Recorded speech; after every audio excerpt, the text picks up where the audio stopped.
নমস্কার বন্ধুরা, আজকে আমাদের এই আলোচ্য বিষয় হলো যে অর্জুন বড় বীর নাকি কর্ণ বড় বীর। অনেকেরই ধারণা যে কর্ণ অনেক বড় বীর ছিল এবং অর্জুন অত বড় বীর ছিল না। কেন ছিল না? নাকি কর্ণকে অনেক বেশি সংগ্রাম করতে হয়েছিল, অর্জুন তার কিছুই করতে হয়নি, অনেকে নাম বলে থাকে, কিন্তু তা কিন্তু সত্যি নয়। আজকে যদি আপনারা ভিডিওটি পুরো দেখতে থাকেন তাহলে কিন্তু আপনারা বুঝতে পারবেন যে কর্ণ এবং অর্জুনের মধ্যে কে আসলে বীর ছিল। শুধুমাত্র যে প্রতিভা এবং ক্ষমতা দ্বারা বীর হওয়া যায় তা কিন্তু নয়, বীর হওয়ার জন্য কিন্তু মানুষের জীবনের কর্মই যথেষ্ট। যার কর্ম ভালো হবে সেই কিন্তু আসলে বীর হবে, কিন্তু যার কর্ম খারাপ হবে সে কিন্তু কখনো মানুষের কাছে বীর হতে পারবে না। কারণ ভালো কর্ম করাই হচ্ছে বীরদের লক্ষণ, ভালো কর্ম করাই হচ্ছে বীরত্বের লক্ষণ। দুষ্কর্ম করা, অধর্ম করা কখনো বীরত্বের লক্ষণ হতে পারে না। ধর্মের সবাই বাঁচে বাড়ে, সম্প্রদায়টা ধর্ম নাড়ে।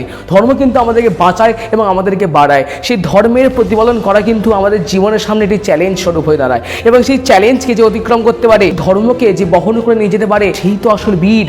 বীর মানে শুধু যুদ্ধ করলাম, সবাইকে পরাজিত করলাম, আমার প্রতিভা মানুষকে দেখালাম, এটা কিন্তু কোনো বীরত্বের লক্ষণ বলা যায় না।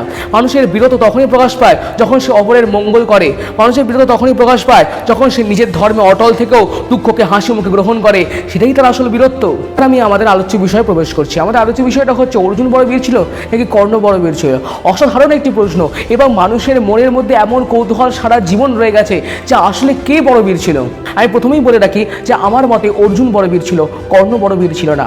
হ্যাঁ, এখন আপনারা বলতে পারেন যে অর্জুনের জীবনে কি এমন সংগ্রাম ছিল? কর্ণ তো ছোট থেকে অনেক পরিশ্রম করেছে, অনেক সংগ্রাম করেছে, মানুষের অপমান, লাঞ্ছনা ইত্যাদি সহ্য করেছে, তাহলে অর্জুনের আর কি ছিল? হ্যাঁ, অর্জুন ছোট থেকে রাজার গৃহে মানুষ হয়েছে, রাজার মতো থেকেছে, সবসময় সুযোগ সুবিধা পেয়েছে সবার কাছ থেকে, অধিক ভালোবাসা পেয়েছে, তার আবার কিছুর অভাব ছিল নাকি? সে তো মহাসুখে জীবন কাটিয়েছে। তাহলে কর্ণই তো আসলে বীর, কারণ কর্ণ জীবনে ধর্মে অটল ছিল। হ্যাঁ, কর্ণ তো কত পরিশ্রম করেছে, কর্ণ দান ধ্যান করতো ইত্যাদি ইত্যাদি ইত্যাদি, কিন্তু তা নয়। যখন মহারাজ পাণ্ডু তার সমগ্র রাজ্য ত্যাগ করে দিয়ে বনে বাস করতে শুরু করেছিলেন, সেই বনবাসে থাকাকালীন ইন্দ্রদেবের অংশ থেকে কিন্তু অর্জুনের জন্ম হয়েছিল, এবং জন্ম থেকে মহারাজ পাণ্ডুর মৃত্যু পর্যন্ত কিন্তু অর্জুনরা মানে তার পঞ্চপাণ্ডব ভাইয়েরা কিন্তু সেই বনেই বসবাস করতো। এরপরে তারা হস্তিনাপুরে ফিরে এসেছিল। শুধু অর্জুন সেই সময়, আপনারা একবার ভেবে দেখুন, যখন বারনাবাতের লাক্ষাগৃহে আগুন লেগে গেল, তারপর থেকে কিন্তু অর্জুনরা হস্তিনাপুরে ফিরে না এসে সেই জঙ্গলেই ভ্রমণ করতে শুরু করেছিল। তারাও কিন্তু ফলমূল সংগ্রহ করে, অনেক প্রাকৃতিক বিপর্যয়কে অতিক্রম করে, কষ্ট করে হলেও কিন্তু তারা সেই জঙ্গলেই থাকতো। তারা চাইলেই কিন্তু হস্তিনাপুরে ফিরে এসে নিজেদের অধিকার আদায় করতে পারতো, কিন্তু তারা কিন্তু তা করেননি। ইন্দ্রপ্রস্থের নগর পুজোর সময় হস্তিনাপুর থেকে 1 লক্ষ গোধন পাঠানো হয়েছিল ইন্দ্রপ্রস্থে, এবং হস্তিনাপুর থেকে সেই আগত গোধনগুলোকে লুট করে নিয়েছিল নাগরাজ তক্ষক, এবং নাগরাজ তক্ষকের কাছ থেকে সেই গোধন একমাত্র উদ্ধার করতে পারত অর্জুন। তাই অর্জুনকে তখন যুদ্ধ করতে যেতেই হতো। আবার অর্জুনের যে ধনুক, গান্ডীব ধনুক, সেটা ছিল দ্রৌপদীর কক্ষে, এবং তাদের একটা নিয়ম ছিল যে দ্রৌপদীর কক্ষে যে থাকবে তার অনুমতি ছাড়া কিন্তু দ্রৌপদীর কক্ষে প্রবেশ করা যাবে না। অর্জুনকে বাধ্য হয়েই, কারণ অনুমতি ছাড়াই দ্রৌপদীর কক্ষে প্রবেশ করতে হয়েছিল, এবং এই ভুলটা করার জন্য অর্জুনকে 12 বছর বনে তপস্যা করতে হয়েছিল। এখানেই শেষ নয়, আবার যখন যুধিষ্ঠির পাশাখানায় হেরে গেলেন সব কিছু, তাদের 12 বছর কিন্তু বনে বাস করতে হয়েছিল, আবার 1 বছর অজ্ঞাতবাস ছিল। কতটা সংগ্রাম! জীবনের 24 বছর যার জঙ্গলেই কেটে গেল, ভাবুন তার কি কষ্ট হয় না? তার জীবনে কি সংগ্রাম নেই বলা চলে? মানুষ যারা বলে তারা কিন্তু আসলে ভুল করে। এবার আছে কর্ণের জীবনের দিক থেকে। কর্ণ হয়তো জীবনে খুব পরিশ্রম করেছে, খুব লাঞ্ছনা সহ্য করেছে, অপমান সহ্য করেছে, কিন্তু উনি কিন্তু ধর্মপক্ষে ছিলেন না, এটা মাথায় রাখবেন। যদি তিনি ধর্মপক্ষে থাকতেন, উনি যদি ধর্মকে বহন করতে পারতেন, তাহলে ওনাকে অবশ্যই বীর বলা যেতে পারত, কিন্তু সেটা আমরা কখনোই বলতে পারি না।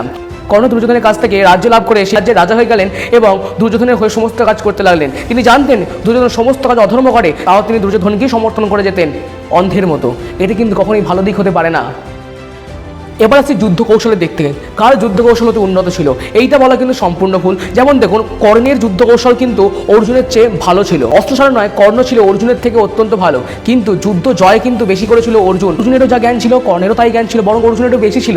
কর্ণ ছিল শ্রেষ্ঠ ধনুর্ধর, কিন্তু অর্জুনের অস্ত্রবিদ্যার সম্পর্কে এত অশেষ জ্ঞান ছিল যেটা আপনারা কল্পনা করতে পারবেন না। বনবাসে থাকাকালীন কিন্তু অর্জুন 5 বছর স্বর্গে গিয়ে সমস্ত দেবতাদের কাছ থেকে অস্ত্রবিদ্যা শিখেছিল। অর্জুনই কিন্তু মহাদেবের সঙ্গে যুদ্ধ করে, মহাদেবকে প্রসন্ন করে তার কাছ থেকে পাশুপত অস্ত্র আদায় করে নিয়েছিলেন। অর্জুনের এমনই যুদ্ধ কৌশল এবং এমনই যুদ্ধ ক্ষমতা ছিল যে কোনো বীর, এমনকি দেবতারা পর্যন্ত তার সামনে যুদ্ধ করতে পারতো না, এবং অর্জুনের এটাই ছিল বিশেষত্ব। কর্ণ কিন্তু অর্জুনের কাছে 3 বার পরাজিত হয়েছে। পাণ্ডবরা যখন বনে বাস করছিলেন, সেই সময় দুর্যোধন, কর্ণ, দুঃশাসন এবং আরও কিছু সৈন্যসহ ও কৌরবরা এসেছিল পাণ্ডবদেরকে বধ করার জন্যে। সেই সময় বনে ছিলেন গন্ধর্বরা চিত্রসেন। চিত্রসেনের সঙ্গে যখন কৌরবদের যুদ্ধ শুরু হয়ে গেল, তখন কিন্তু সবার আগে কর্ণ পালিয়ে বেঁচেছিলেন। কিন্তু যখন চিত্রসেন গন্ধর্ব কৌরবদেরকে বন্দী করেছিলেন, সেই বন্দিত দশা থেকে কৌরবদের উদ্ধার করেছিলেন অর্জুন। অর্জুন গিয়ে গন্ধর্বদের পরাজিত করে তাদেরকে সেখান থেকে উদ্ধার করে নিয়ে এসেছিলেন। অজ্ঞাতবাসের শেষ দিনকে যখন কৌরবরা বিরাট রাজ্য আক্রমণ করেছিল, তখন কিন্তু অর্জুন বিরাট পুত্র উত্তরের সঙ্গে যুদ্ধ করতে এসেছিল বিশাল কৌরব বাহিনীর বিরুদ্ধে। সেই কৌরব বাহিনীতে ছিলেন ভীষ্ম, দ্রোণ, অশ্বত্থামা, কৃপাচার্য, এমনকি মহাবীর কর্ণ। ভেবে দেখুন, কর্ণ, অশ্বত্থামা, দুর্যোধন, দুঃশাসন, ভীষ্ম, দ্রোণাচার্য, কৃপাচার্য, শকুনি প্রমুখ এত বড় বড় বীরদের বিরুদ্ধে কিনা অর্জুন একা যুদ্ধ করতে এসেছিলেন। শুধু তাই নয়, অর্জুন প্রত্যেককে পরাজিত করেছিলেন এবং কর্ণকেও উনি সেই মুহূর্তে পরাজিত করেছিলেন এবং কর্ণ পালিয়ে প্রাণ বাঁচিয়েছিলেন। কর্ণ পারেননি অর্জুনের সাথে যুদ্ধ করতে। তার দ্বিতীয় পরাজয় এখানে। তৃতীয় পরাজয় আপনারা নিশ্চয়ই জানেন, কুরুক্ষেত্রের রণভূমিতে কর্ণের রথের চাকা মাটিতে আটকে গেছিল। সেই সুযোগের লাভ তুলে অর্জুন কর্ণকে হত্যা করে দিল। এখন অনেকেই প্রশ্ন করতে পারেন যে অর্জুন তাহলে অধর্মটা কেন করলো?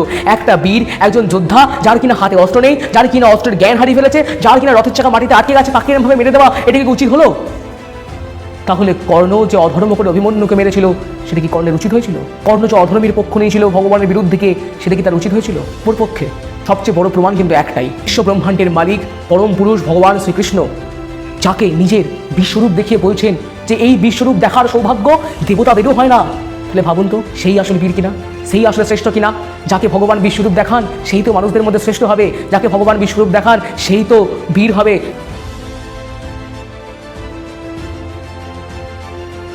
যাকে ভগবান বিশ্বরূপ দেখান তার ধর্মই যে শ্রেষ্ঠ, এটা বলতে তো কোনো দ্বিধা থাকা উচিত নয়। তার পুণ্য বল দেখুন, তার তপস্যার ক্ষমতা দেখুন অর্জুনের, যাকে কিনা পুরুষোত্তম তার বিশ্বরূপ দেখাচ্ছেন। কর্ণ কিন্তু দেখেননি, অর্জুন কিন্তু দেখেছিলেন। তাই ভগবান বলছেন অর্জুনকে, হে অর্জুন তুমি আমার অত্যন্ত প্রিয়। তাহলে ভগবানের যে প্রিয় হয়ে উঠতে পারে তার কাছে পার্থিব নাম, যশ, খ্যাতি ইত্যাদি সবই কিন্তু তুচ্ছ। ভগবানের যে প্রিয় সে তো আমাদের সবারই প্রিয় হবে। ভগবানের চোখে যে বীর সে তো আসলে প্রকৃত বীর, তাই নয় কি? অর্জুন ধর্মের পক্ষে থেকে অধর্মীদের নাশ করেছিল, এই অর্জুনই হলো শ্রেষ্ঠ বীর। কর্ণ চেষ্টা করেছিল, কর্ণ হয়তো সংগ্রাম করেছিল, কিন্তু কর্ণ যদি দুর্যোধনকে সমর্থন না করতো তাহলে কিন্তু কর্ণের এরকম দুর্গতি হতো না, তাহলে কিন্তু কর্ণ অধর্মের পক্ষে যেত না। কর্ণকে বিশ্বশ্রেষ্ঠ বীর বলা হয় কারণ তার ওই দান করার ক্ষমতার জন্যে। তিনি সারা জীবন মানুষকে দান করে গেছেন, তাই তো আজকে আমরা বলি দাতা কর্ণ, এবং ওনার মতো দাতা জগতে কেউ ছিল না। প্রথমত কর্ণ পরাজিত হয়েছিল গন্ধর্বদের কাছে, যে গন্ধর্বদের কিনা অর্জুন পরাজিত করেছিল। তাহলে এখানে প্রমাণিত হচ্ছে অর্জুন বড় যোদ্ধা ছিল। আবার কিনা বিরাট পুত্রের সঙ্গে অর্জুন যখন যুদ্ধ করতে এসেছিল কৌরবদের বিরুদ্ধে, সেখানেও কিন্তু অর্জুন কৌরবদের এমনকি কর্ণকেও পরাজিত করেছিল। এর থেকে আবার প্রমাণিত হচ্ছে অর্জুন বড় বীর ছিল। এবং মহাভারতের যুদ্ধের কথা তো আছেই। আরেকটা যে সবচেয়ে গুরুত্বপূর্ণ পয়েন্ট, যেটা হচ্ছে যাকে কিনা ভগবান বিশ্বরূপ দেখান সে তো বীর হবেই, সে তো উত্তম হবেই, সে তো ধার্মিক হবেই। সে যে ধর্মকে বহন করেছে, যে আসলে জীবনের কর্তব্যকে পরিপালন করতে পেরেছে, সেই তো আসলে বীর। আজকে এই পর্যন্ত। আপনাদের যদি কোনো প্রশ্ন থাকে তাহলে অবশ্যই কমেন্ট বক্সে লিখে জানাবেন এবং সেই নিয়ে পরবর্তীকালে আবার ভিডিও বার্তালাপ করা হবে। নমস্কার।